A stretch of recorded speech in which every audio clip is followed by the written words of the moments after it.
What's up, everybody? Welcome back to Second Street. I hope you're all having a very good day today. Here we are on Wednesday, new comic book day. I want to know from you down in the comments below what's on your comic book pull list today. What are the books that you're pulling this week? Are you looking forward most to reading? And if you've already read some of your books, what's your favorite read of the week? Let me know all of those things down in the comments below as we get ready to go into our new comic book day reviews here on the channel live with you all. So let me hear all of your thoughts down in the comments below. I do want to hear those. Now, if you're not already subscribed to the channel, please make sure that you are subscribed and click the little bell and all of that good stuff, because I still have to unbox this thing right here.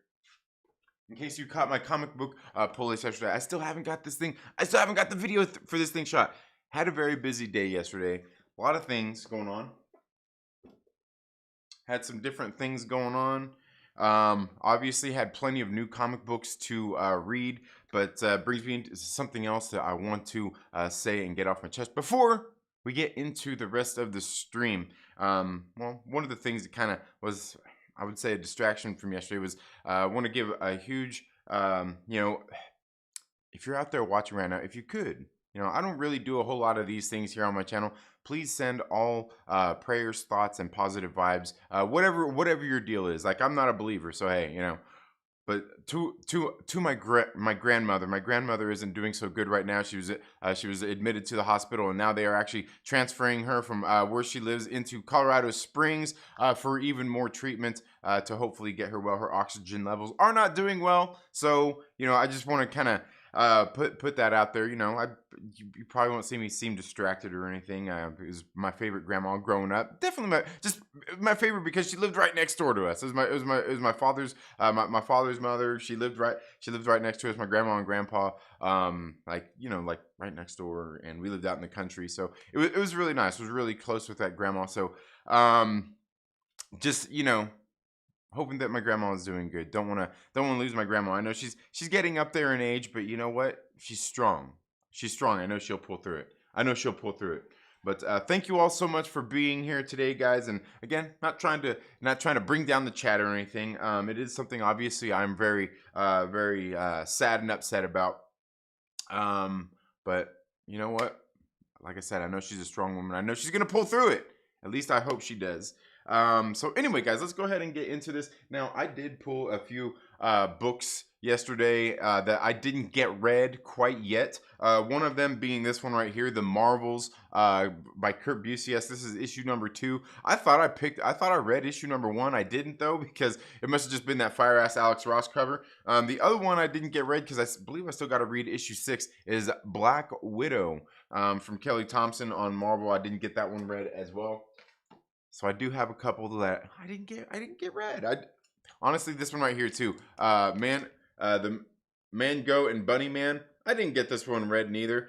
I didn't read the first one, but I did see this cover and I thought it was fire. I had to get it. It was a cover buy. Hey, I'm cutting back on cover buys these days. Okay, I'm doing less and less of them. Just don't have the.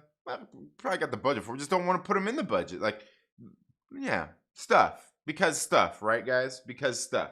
So also the other ones I didn't get I didn't get read quite yet. It was actually my next issue up is these covers right here. These are the 3 covers from Vault Comics for Money Shot issue number 11. I didn't get this one read neither. It did get these. It actually had 4 covers that came out. These 3 risque variants that I picked up as well as the regular cover. I still got to pick up the regular cover. I had them hold on to it at the shop for me. So I'll probably pick those up here in the next couple days, if not next week. Because this week kind of hurt with that figure. That figure, it was expensive. It's expensive, and you'll see why when I do the unboxing for it. You'll see why. Another one of the books that I didn't get read also. You know what? I was saving the best for last, and that was Teenage Mutant Ninja Turtles: The Last Ronin. I didn't get that one read neither, but I am going to get this one read. This is going to be the last one that I read this week as far as the single issues that I pulled this week. Now, something I wasn't really even paying attention to until I was watching this channel this morning, The Uncanny George. I'm not sure if you guys know George, but The Uncanny George a content creator I've been following here for a while, probably around the time since I started my YouTube channel. But he was talking about this. He was talking about this particular cover and how it's kind of an homage. He was just guessing to the death of Superman. And I was looking at it, and he had the picture and everything, and I was like, and he was talking about if it is, it's cool and everything. If not, and I'm like, I'm looking at it, I'm like, yeah, I'm pretty sure after he showed the cover and everything of the death of Superman and seeing this one, I'm pretty damn sure that this is definitely an homage to that. And I gotta say, this is just a beautiful cover.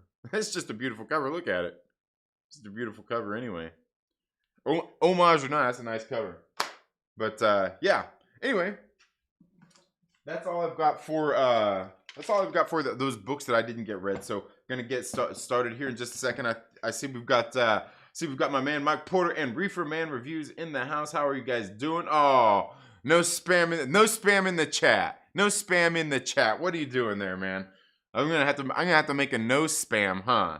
Is that what it is? I have to make a no spam. So moving on. The first comics I have to talk about here are Aftershock comics. We've got Nuclear Family issue number 4. This is written by Stephanie Phillips.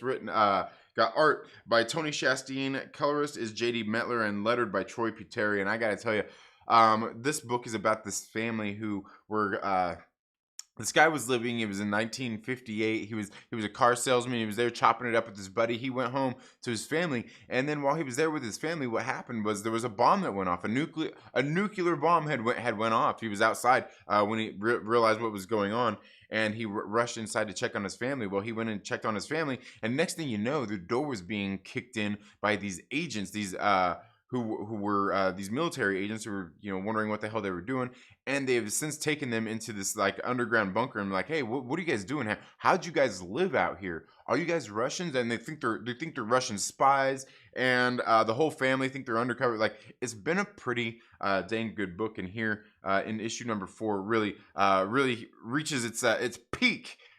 Here, as we see the family there trying to escape from this facility, and these people who in this time kind of displaced future trying to find out exactly what's going on here and make their escape. Altogether, I've got to say that Nuclear Family has been a really good book, and you know what? Honestly, this is probably the best work I've ever read out of Stephanie Phillips. She's wrote several books that I've read of hers on Aftershock Comics. I also know she did A Man Among Ye on Image Comics as well, about a female pirate. But I've got to say, of the books that I've read of hers, this is probably the best one. If there's one I got to say, like put as her number 1, this is her crowning jewel right here so far of the work of hers that I've read. Absolutely great. Loving Nuclear Family. Can't wait to see how this series ends up overall, but I want to know what your thoughts are on Nuclear Family if you have been reading it and what you think about it down in the comments below. Now, the next one we've got here is Shadow Doctor issue number 4. This is written by Peter Calloway. It's got art by Georges Genti. Wancho is the colorist, and Charles Pritchett is on the letterer logo and logo design. Show you those names right there. You can see a little bit of the art here. Now, what this book is about is the writer Peter Calloway, his great grandfather Nathaniel Calloway, and how he was trying to be a doctor in the 1930s. In the 1930s, he couldn't start his own practice because he couldn't get a loan. He couldn't get a job anywhere because he was a black man in Chicago and nobody wanted to hire him. So here in issue number 4, this really hits a new. I'm not sure. I'm pretty sure this is only 5 issues, but this kind of hits a climax where I'm sitting there like, man, like this can't be wrapped up in one more issue. What we see in this is as Nathaniel Calloway has been going about trying to open his own practice and trying to get clients and things like that.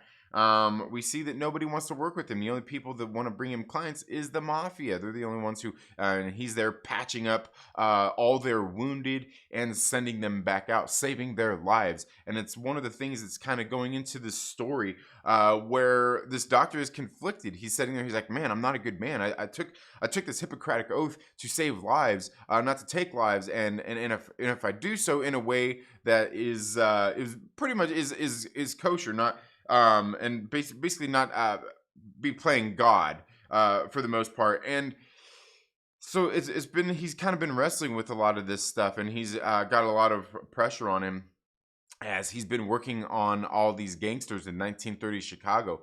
And what he's feeling so bad about is the fact that he's saving these people's lives, and what they're doing is going out there and killing a bunch of innocent people. And that's what he's talking about, killing all of these men, fathers, brothers, things like that. And so he's having trouble picking up clients. Nobody wants to go see him because everybody else in the neighborhood that knows who he is calls him the devil doctor, because he's working on them, and he and all these people that he's working on are the people going out and killing all, just other people's family members. And that's what he's dealing with here. And here in issue number 4, he actually finds his first legitimate client and starts, I guess you could say, maybe his road to redemption after all these people that have been hurting people have had their lives saved. It looks like he's finally starting to get a little bit of reparation there for that as well. It's been a very, very good book written by Peter Calloway. I've enjoyed this one. It is definitely, it's on Aftershock, and you kind of expecting this Aftershock kind of twist to it, and I think we get some of that in here, where I think there's a little bit of the story that has maybe been churched up a little bit, and that's okay, because it makes for good drama on the page. I'm not saying that any of this stuff didn't happen, because a lot of this stuff really does seem like stuff that would happen, but like certain exact situations, like they do for TV, right? Altogether, I've thought Shadow Doctor has been a really good read, great read out of Aftershock Comics. Just great stuff. But let me know down in the comments below if you have been reading Shadow Doctor and what you have thought about it down in the comments below. Definitely looks like an homage to that. Yeah. Where are you, Sergeant Swain? And I always hear, yeah. It was probably because I posted up that I didn't think I was going to be able to go live. My computer was doing some updates, and I came out to the garage, and they were done pretty quick. I was like, oh well, I guess I can get to go live. But it's all good, man. So moving on into AWA Upshot. We've got a couple of books here. First one we've got is Chariot, issue number 3 of 5. Now, this book is written by Brian Edward Hill. It's got art by Priscilla Patrates, art by colors by Mark Lesko, and this one is lettered. I want to say this one's lettered by Andworld. Andworld design is on the colors on this book as well. Now, this book is about a guy who is kind of down on his luck. He needs to go out there, and his son is not doing well. His son isn't healthy. His son is in the hospital. He's split up from his ex-wife, and he's kind of a loser. And then in comes this car that needs his help, that he kind of fixes and repairs. And yeah, it's like I said, this car is kind of like the Wraith. Remember that movie, The Wraith, with Charlie Sheen back in the 80s? It's kind of like that, in the sense that this car can kind of rebuild itself, but it's kind of embodied by this woman. Her presence, her living presence is in there. And we find out here in this issue exactly what's going on with that, where basically she gets to live on through the rest of her life through this car in kind of a digital kind of world, if you will. And she's here kind of helping our main character get his life back together. The only thing that I don't like about this story is that the guy's kind of like a weenie, and he needs all these people to, I get it. I get it, because, that's how, people, look, people aren't always easily motivated. People are easily defeated. People, for the most part, they give up easy. People don't believe in themselves and stuff like this, and that's kind of what we get here out of this main character here in this book. Now, I got to say that the one thing I've really absolutely loved is the art in this book. Priscilla Patrates, again, doing a great job with the illustration in this book. The art is so good. Mark Lesko's colors are really great in here as well. And I'll show you some of my favorite. Just some of the art that's in here is just so dang good. Just so dang good. Here, you can see some of this as well. It's just got really just the art in here is really good, and it really fits and matches the tone of this book altogether. And I've really enjoyed it overall. Definitely one I would suggest that you go check out. Now, this one does tie into the AWA Upshot universe in the fact there was something mentioned in here about the woman that's kind of living in the car, as well as the person that she's helping, in the fact that, you know, she mentioned something about giving him powers and being reborn.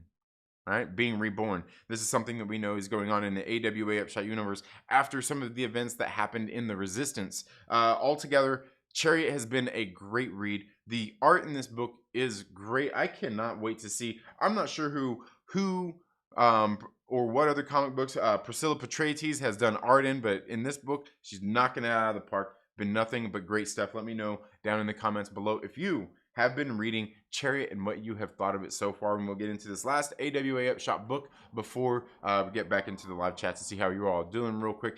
This next one is Casual Flings, issue number 4 for this book being written by Jason Starr. It's got art by Dalibor Talajic, colors by Mark Lesko, and it is lettered. Is this one the one lettered by Steve Wands? Lettered by Steve Wands, right there. I mean, take a look at those names.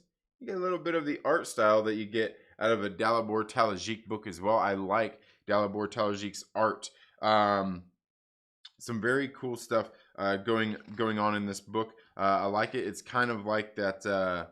You know, it's kind of like what's going on is this this woman, she went and cheated on her husband with a guy who was a client of her company that she met at a shindig after work, right? And so she ended up having this fling with this guy. Well, it turns out he's actually somebody who this is kind of his career. What he does is he goes out and tries to ruin the careers and the lives of these other of these women, like CEOs who are in these powerful positions and everything. And we learned in the last issue that he actually has a his I'm guessing wife that goes out and helps him get these women and trap them. And you know, he's basically a womanizer, and they're working together to get these women into bed and to have sex with them and make these tapes. And it's pretty messed up stuff.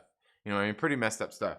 And I think the one thing that I like about this story is Jason Starr just has a way of writing these stories that really feel kind of feel natural, you know, like stuff that like would really happen.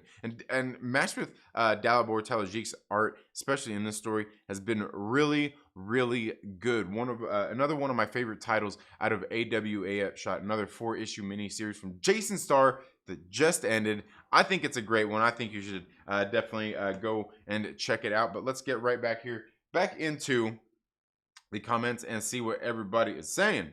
I will look for the trade to that nuclear family. Yeah, it's definitely a good one. Definitely a good one, Reefer Man. Definitely a good one. Got to do some self-promoting. Uh-oh, what happened? Oh, spamming your emojis. Aggressively Relaxed says, it's Black Panther Day. I'm so hyped. Ronin 2. Fuck yeah. Yeah, you know, Aggressively Relaxing. Actually, that's one of the other covers. I found there was a couple of covers that came out yesterday. Like I told you, I know. I'm putting my foot in my mouth. I said I'm done with the cover buys, but there was a couple of books yesterday that I went ahead and had them hold on for me as well. Like Something is Killing the Children. I only picked up the B cover yesterday. I had them hold the A cover. The other one was God, is it Heroes Reborn? I think it was a Heroes Reborn issue that had this really fire cover from Carmen Carnero on there. I think it was a Captain Marvel cover, but pretty sure it was Heroes Reborn. But the cover was so freaking fire. I was like, dude, I gotta get that. That's just sick. And the other one I definitely picked up was that Patrick Gleason Black Panther cover. That's sick. Did you guys not see? I didn't even preview it because I didn't see it, but it's really badass. You know how Patrick Gleason has the web one with Spider-Man. It's all webs and everything. That's been really popular, dude. He just did this one for Black Panther, and it's just all like the Black Panther kind of like, and it's just all painted. It's sick. It's sick. I haven't even been reading Black Panther, but I seen that cover and I'm like, damn it! I said no more cover buys. And I'm still buying books for their covers. What can I say? What can I say? It's a sick cover. It's a sick cover. I wish I had a picture of it to show you here. Wish I had a picture of it to show you here. But yeah, thank you so much for being here, aggressively relaxing. I much appreciate it. Chariot is fire, yeah. The woman, a reborn. In a sense, she did mention being reborn, but not her being reborn. Sorry, I don't believe in myself nearly enough. I feel that. Yeah. Absolutely. A lot of people don't, man. Sorry, I'm in an overly honest mood. All good, man.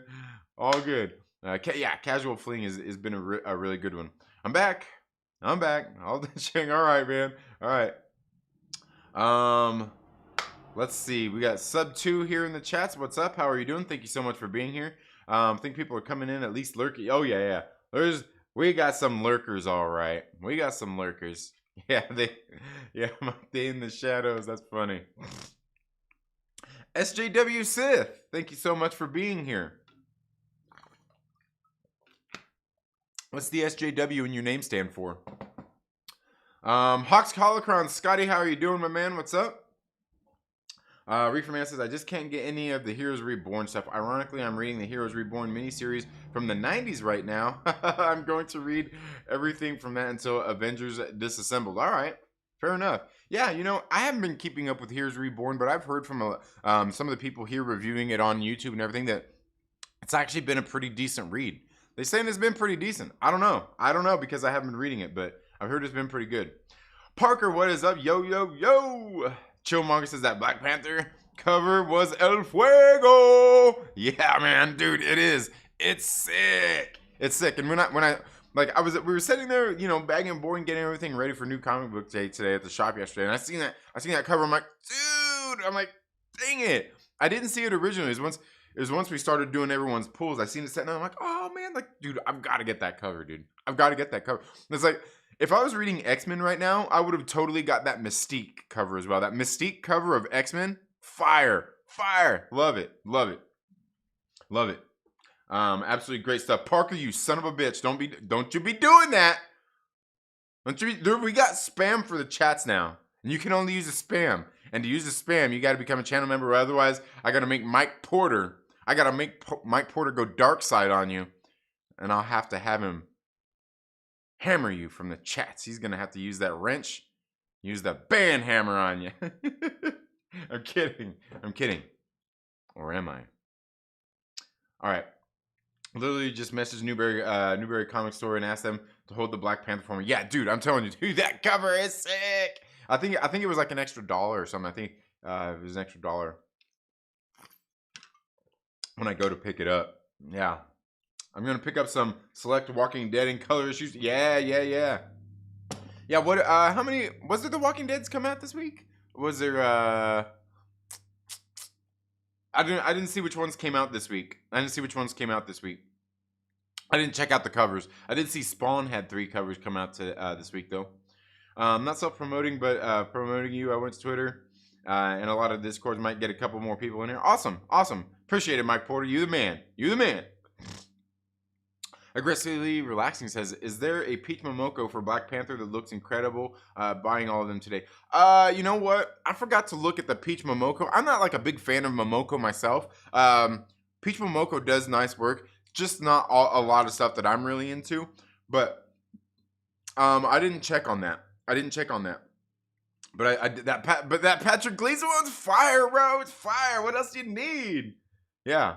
The Walking Dead Deluxe has been beautiful. Yeah. Again, I've never read Walking Dead, so I don't know. I will say that I haven't read a whole lot of Robert Kirkman's work, but I do think that he is a pretty good storyteller and a pretty good writer, just from what I've read. I will say one thing about Robert Kirkman and his writing definitely is that he goes by all the tropes. Like, he takes like all the tropes and and there's nothing wrong with that. But he takes all the tropes and he throws them all up in that piece, man. He gets all of them, he throws them up in there and leaves all the tropes in there. Now, while I don't necessarily mind that, I also kind of think like, it almost feels like it's trying to be a pop culture-ish kind of thing as well. Like you're just trying to go all Kevin Smith. by, you know, all the overindulgence and pop culture references or stuff like that. And I think that's kind of what happens when you just take all the tropes and you just put them just out there and just do it. And it seems like he really does that a lot. But what I've read, he does pretty good with that. You can have fun with it. You can have fun and do good following by all the tropes. I mean, they got the tropes for a reason. You know, they're like stereotypes. That's what you do, right? He does pretty good with a lot of that stuff. He really does good with that. And where it really started to stand out, and I've got to read, like I said, I've still got to get into that Invincible comic book, was in that Invincible series. You can see, like, there's just a lot of stuff, tropes going on in here. Like, it's predictable. You can kind of, it's obvious. You know, there's nothing to see here. But it's done in a unique, fun, and entertaining way, and that's one of the things I definitely like. We got Star Wars Santa in the house. What is up, Star Wars Santa? How are you doing? No lumps of coal this year, dang it. When do you know if they're gonna make trades for? Ooh, that's a good question. I don't know. Save my extra money for variant covers, but for books like Haha and Ice Cream Man and Berserker and such. Yeah. I hear you. Yeah.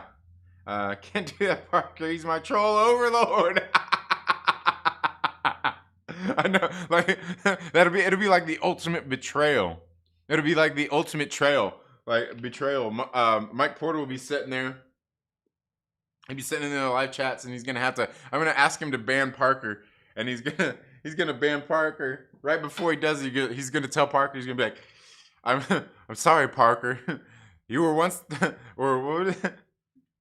you were once the Lord, but now I am the Master. Yeah, you'll have to do that thing. He'll have to pull the Darth Vader on him. Parker's gonna be like, no, or he's gonna be on his phone. He's gonna be like, no. Oh man, what to do that for? Oh man. Anyway, that's funny. Yeah, deploy the likes. Yeah, get some likes. Smash some likes. Hey. I'm not saying that it will, but maybe if you hit the like button, it might help you get a little bit more Myrtle bit. And that Myrtle bit's going to help you get into some of those giveaways that we're going to be doing here on the channel. Now, I've got one giveaway that I'm going to be doing here on the channel. I'm not sure how soon, but it's definitely going to be something very, very fucking cool that you guys are going to want to subscribe to the channel and be here interacting in the live chats. Trust me when I say that you're gonna want to be. It's some really, really cool shit, and you're gonna. I'm sorry. It's just like it's that cool. Like, I'm telling you, be subscribed, like the video, get that Myrtle bit up, get that Myrtle bit. You need that Myrtle bit. Everybody wants a little bit of Myrtle. I have no idea, but that better. I mean. I've been having him pull. Yeah. Check keyword. Thank you so much for being here. They made a compendium for the colored ones. I would be okay. Parker, can you go ahead and like delete that comment and like write that a little bit more appropriately? If they made a compendium for the colored ones, like that just doesn't sound good. Believe me, I've been down that road. It sounds bad. Like, how about put for the ones that are printed in color or something? And that, but just like.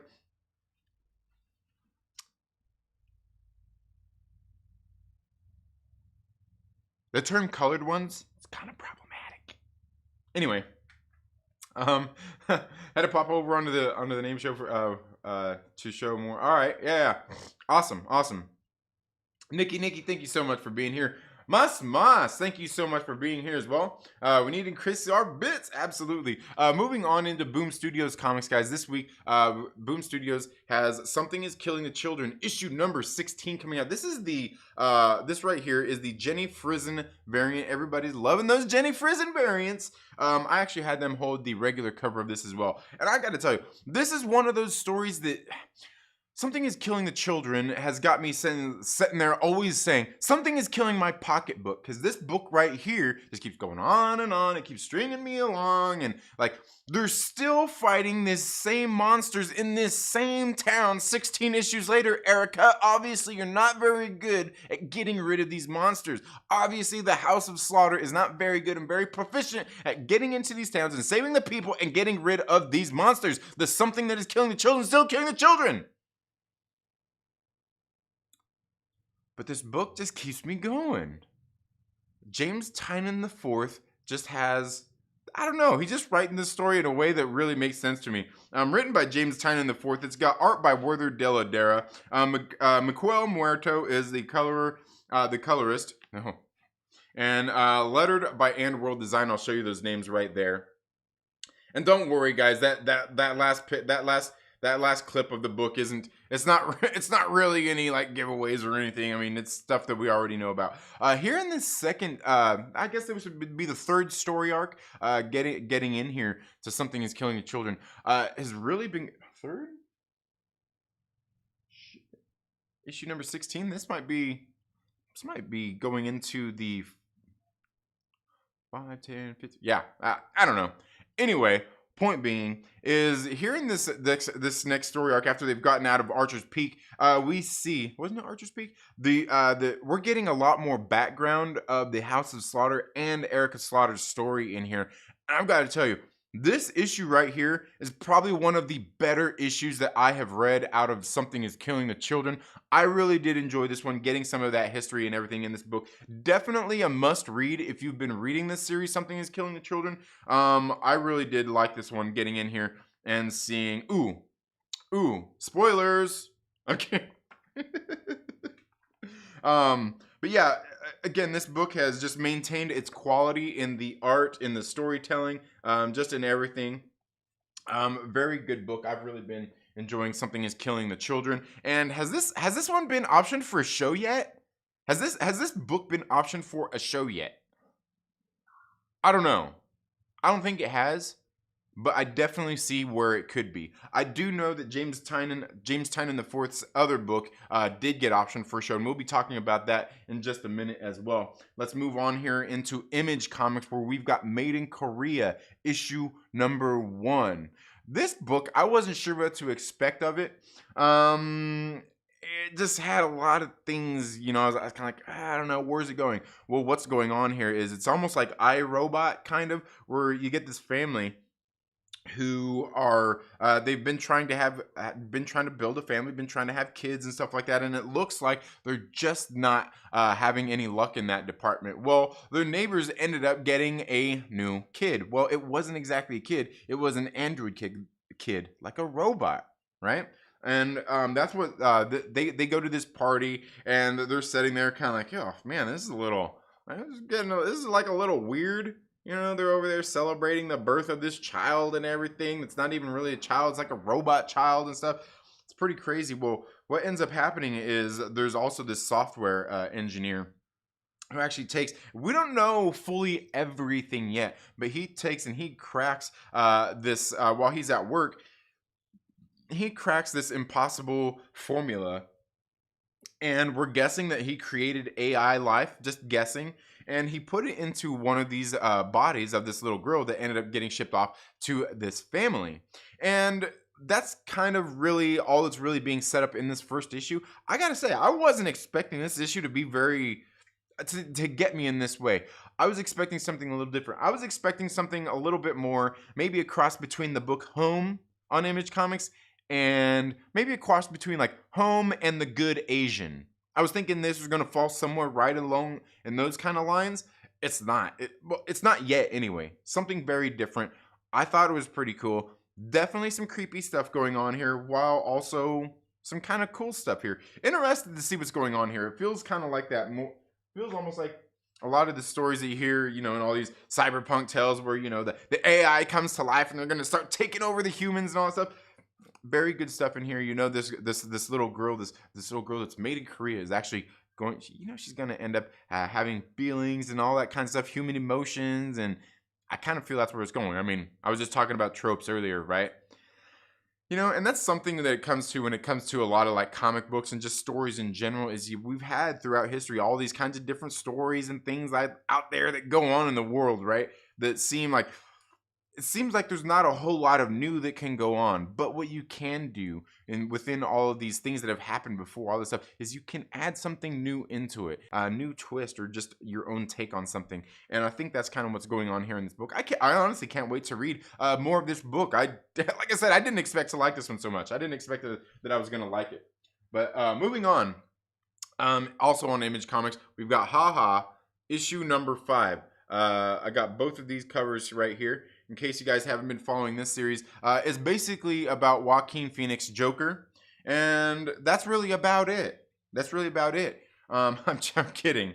I'm kidding. But what is going on in this story is it's kind of following these clowns in the clown business, the entertainment business, and kind of letting you into their lives a little bit. And this one right here, it's this pretty much has all the same art team as Ice Cream Man. If you've been reading Ice Cream Man on Image Comics, it's a freaking great book.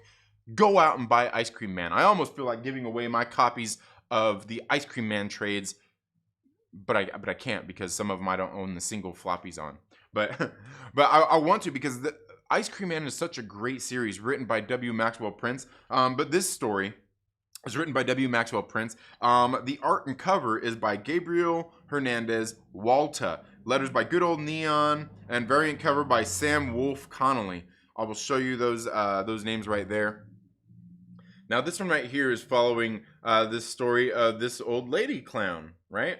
Of this old lady clown and how she's going through, and she's old, you know. She's like all those boomers and stuff out there. She's like, oh, things were better in my time. Everything's a ripoff nowadays. Everybody's just inflation, these prices, and everything's just, the whole world's gone to shit.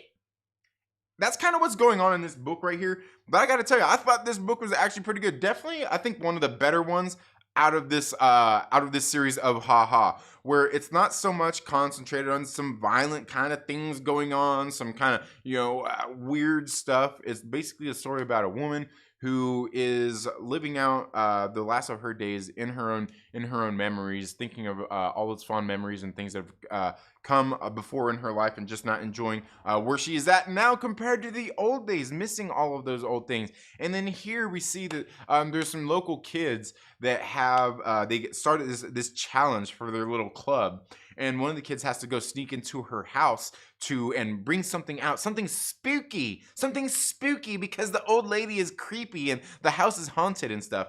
And to maintain his membership in their cool little kids club, he has to go do that. Well, he ends up going in there. She finds him in there. She's like, dude, like, what the hell are you doing? He's like, oh my God, I'm scared. I'm trying to do that.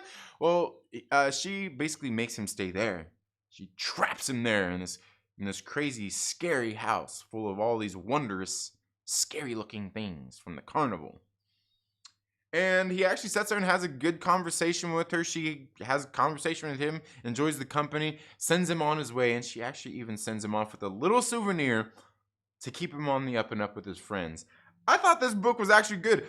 Definitely, I don't know. I want to say this might be the better one out of. I did say it was probably one of the best. It might be the best one out of all these Ha issues that have come out so far. But that's just if you ask. That's just if you ask me. Oh my God! Oh my,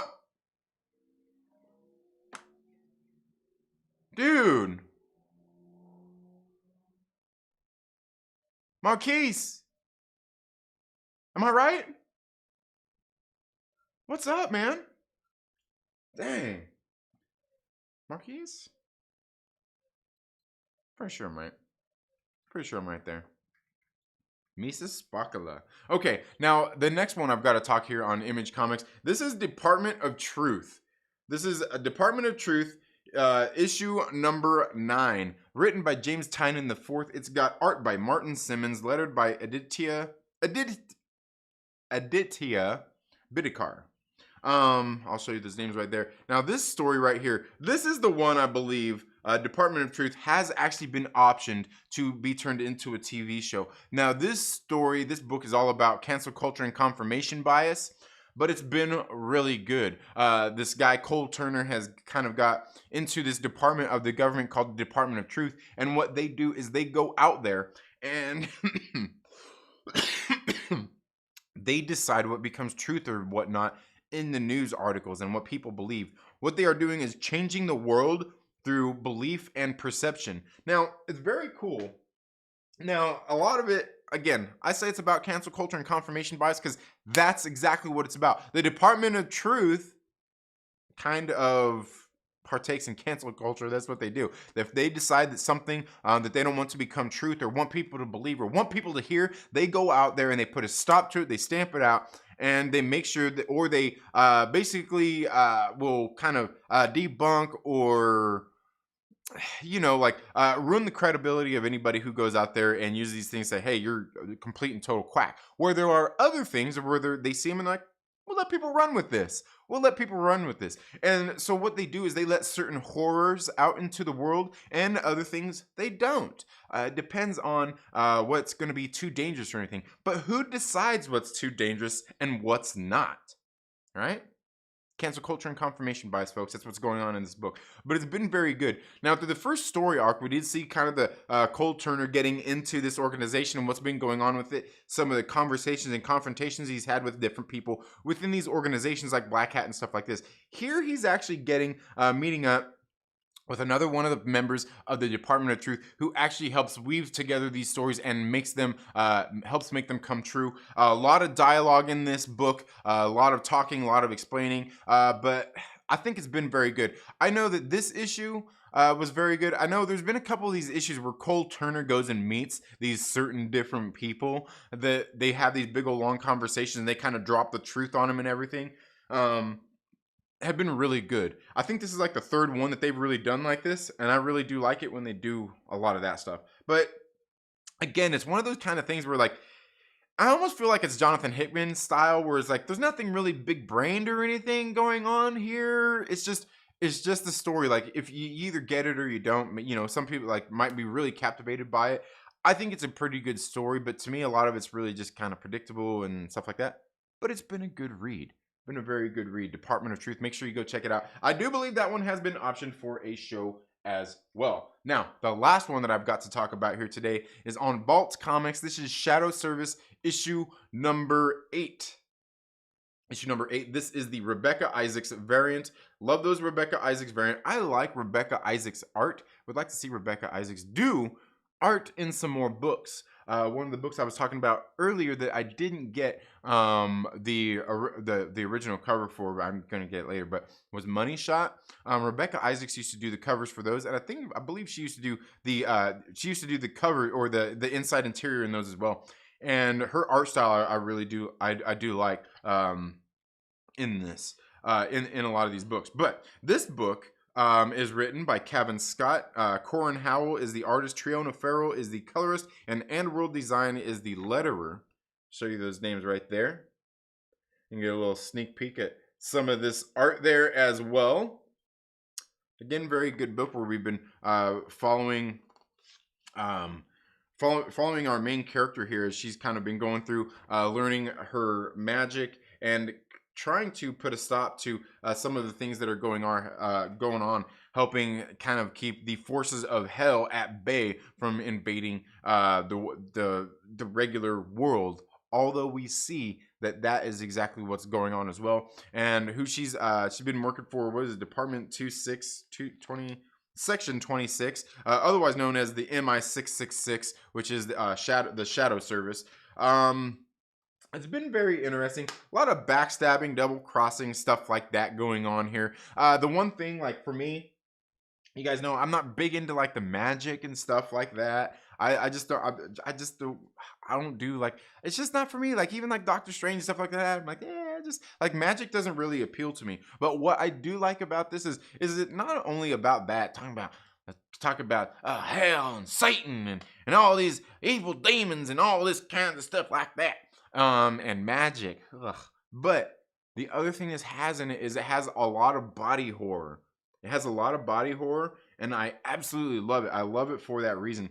For some of these things they do. I'll show you another clip here as well, just or another page here as well. Just got some great stuff in it. Like I said, the art in this book has been good. Check this one out here. The guy's spirit's leaving his body right there. Like pretty crazy stuff. Altogether, Shadow Service has been a very good read. This is an ongoing book. I'm not sure how much longer it's going to be going on for. But I'm in on this one. I've really been enjoying this story. But let me know down in the comments below if you have been reading Shadow Service and what you think about it. I want to hear all those thoughts down in the comments below. We'll get in here and get ready to end the show because I got to go get my kids ready for school. get him cook some breakfast. But let's see what you all are saying. Another one that this is another one I didn't get a chance to read yet, but I picked this one up too. This was Jay Warner presents classic pulp. Definitely, I like what they did with this book. I want to see more of this kind of stuff going on in comics, where you get in here and look. This one's not even in black and white, but they put it on newsprint, and it looks so old school, and it reminds me of an old school comic book. A lot of the old ones I read when I was growing up. But let me know what's on your comic book pull list, guys, and let me know what you thought about these reviews. Am I wrong on some of these, or some of these books? I guess I didn't say any of them were bad, because I do my best not to pick bad books. If there's books out there that I read that I don't like after the first issue or two, I typically drop them. So I guess I don't really have a whole lot of bad reviews. But yeah, let's get here into the live chats and see what everybody else is saying now. Ooh, I see we got Nikki joined the chat. I see we also had did I see yeah, Mark Hamilton is in here as well. I like this on both my YouTube names. Nice. Okay. We all need to increase our bits. Absolutely, Santa. Thank you so much for being here. Mas, thank you for being here. Only a master of evil. Yes, I like it, Chuck. I like it. Wait, something isn't over. I thought 15 was the final issue. No, it's going on, man. It's going on. They just took a little break. And they're bringing it back, man. Yeah, it's been good. It's been good. Like I said, it's one of those ones that just keeps bringing me back in. It reels me in every time. Made in Korea was made in America. I think it probably was printed in America too. Getting two more War of the Bounty Hunters issues tomorrow. Vader and Afra. Yeah. Vader and Afra just released today. Those have been pretty popular books. I know Wayne has been really enjoying those. I was watching one of Reefer Man Review's videos yesterday, and that's what he's talking about. Really enjoying that. I read that first was the War of the Bounty Hunters, the prelude. I thought that first that issue, the kickoff to it, was really good. I thought it was pretty good. Again, I'm not like. It seems like there's a whole lot going on in this story, in this War of the Bounty Hunters little event that they got going on. And I'm thinking, like, I was going to read more of it, but I'm like, I may have to just wait for, like, a trade or something, because I'm dead sure the way they're doing it, they're going to release it into, like, a trade or something like that altogether. Because it sounds like there's a lot in it, and it'd be very good. Yeah, and I'm sure you're enjoying that one. I'm sure you're enjoying that. Thank you for being here, Mark Hamilton. According to Full Circle, there is someone killing the children show in the works. Okay, all right. I was gonna say I figured there would, because it's like one of those stories, like it's good enough and like it reads like an episodic TV show, but sometimes I feel like, is that good? Is that bad? Like I have different feelings on it. Sometimes I guess at different times maybe. Oh man, Trina Ta, what's up, man? How are you doing? Yeah. I literally keep having to call Newberry Comics while watching the stream to have them hold stuff for me. That's funny. Oh man, got me excited, says Scotty. What's up, man? Wish Stephen King would write an issue of Ice Cream Man. I don't know. Like, maybe not Ice Cream Man. Maybe you should do one in the Ha Ha series. Yeah. Maybe Stephen King, Clive Barker, and Joe Hill, and Colin Bunn. Yeah, you know what? I like Colin Bunn's horror stuff for sure. I haven't really read any of the Joe Hill stuff, but a lot of people talk about Joe Hill, like Joe Hill books, and talk about how good it is. And Clive Barker, absolutely. Star Wars Santa is bye Birdie. What happened? Kids, what's the matter with kids today? Name that musical. That I don't know. I'm not big on musicals. I'm not big on musicals yet. I could probably sit here and recite all of Grease to you, but that's a different story. I'm Phantom Stranger 2. Are you Phantom Stranger 2, you son of a bitch? I've been wondering, like, who the Oh, all right. I see it now. All right. You know what's...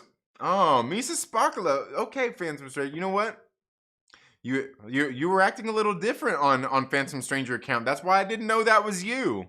I used to be so good at pointing you out, man. Used to be so good. Maybe I'm getting old in my ways. Worked as a backstage hand on Bye Bye Birdie. Oh, okay. Yeah. See, look, Reefer Man knows. All right. Yeah. All right, Dick Van Dyke. There you go. Fell in love with Department of Truth while reading the first trade paperback. Yeah, absolutely. Absolutely. Yeah, especially that first storyline was pretty good. It was pretty good. Shouts out to Tynan for that masterpiece. Yeah, it's the Men in Black meets X-Files. Yeah, I guess you could kind of say that. Yeah, kind of like, yeah, absolutely. Sheev, what is up, my man? How are you doing? What's up?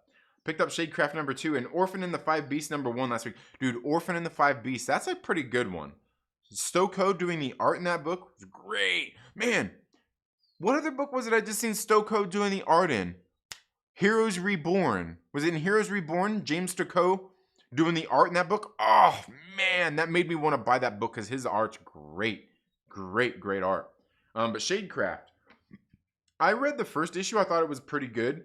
I may trade weight on that one. I may trade weight. So the real reason you think he isn't the Sorcerer Supreme. Who? What? Who's the Sorcerer? He's not the Sorcerer Supreme. He's not the Sorcerer Supreme.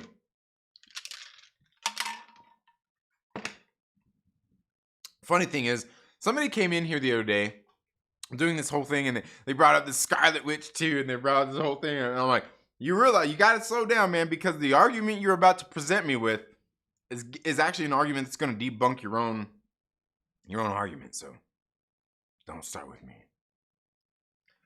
No, he isn't the Sorcerer Supreme yet, and that's the thing is people guys like they do have to say it. They do have to say like. You notice that Wanda didn't become the Scarlet Witch until after they made sure they said it. They said it. Yeah, it's important. It's very important stuff. Myrtle coin. What are you doing, Parker? It's Myrtle bit. Yeah, love the pulp. Absolutely. Not into magic, but Strange Academy, the Autumn Lands, and the Magic Order are my guilty. Oh, there you go. Nice. Awesome. Oh, everyone checking their Myrtle bit? Yeah, nice. Hell yeah. BigStevieW, what is up, my man? How are you doing? I hope all is well. I would wait for the trade, seeing how you don't read these titles normally. Oh, which one? Oh, yeah. You talking? Yeah, the Star Wars Bounty Hunters thing. Absolutely. Big fan. Two Gun Pedro. Pew pew. What is up? Nikki says Grease in Chicago, but the only ones I know about the only ones I know by memory. Yeah. Grease and Grease 2. I think that's pretty much about it. That's it for my musicals, for my musical tastes. Oh man. Let's get with you with that. That it's all love. Yeah, man. Yeah, all good, man. All good. Man, WandaVision was a boner anyway.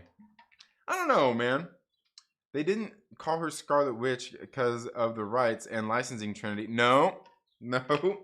Look, they had the rights before that, and they could have went there with all that. They could have. She wasn't the Scarlet Witch before. Or those powers were laying dormant. Or don't start. Don't you do it.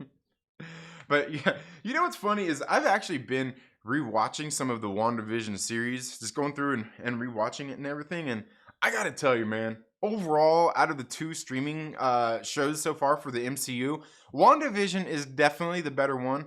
It's fun, it's entertaining. I do think it actually has rewatch value. And I think that like this much, like now we're what a few months out from when it released. I honestly, like, after watching it, it's definitely a show that I really do enjoy. Is it the best? No. But I like what they've done with it. When I'm rewatching it, I feel fun. It feels fun. It feels engaging. I know what's going on in the story and everything, but what they did with the show was really, really great. It was really, really great. Now, is that saying that the show is really great? Is that saying that everything that happened is really great? Is that saying that it was like great? No.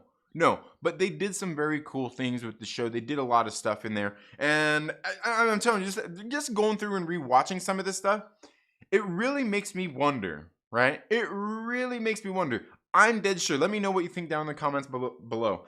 At this point, I'm dead sure that Kevin Feige and Jack Schaefer coming out saying she don't know who the hell Mephisto is. I think they are 100% trolling when they said that. I think it was a joke.